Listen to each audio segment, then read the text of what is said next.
So hello mga guys, mag-boodle fight po tayo.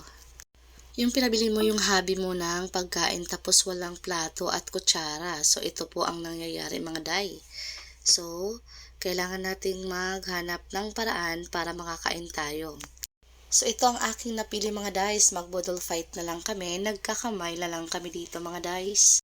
Ang sarap talaga kumain kapag ang kasama mo ay ang asawa mo mga guys. So ang galang namin kumain dyan mga guys, purya usog. So habang kumakain mga guys ay nagchismisan kaming mag-asawa mga guys.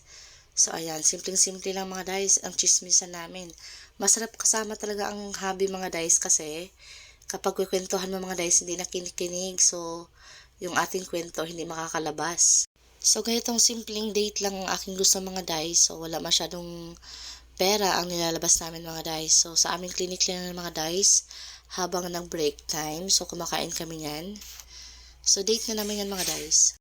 Di halatang gutom kami mga guys. Sinot na sinot.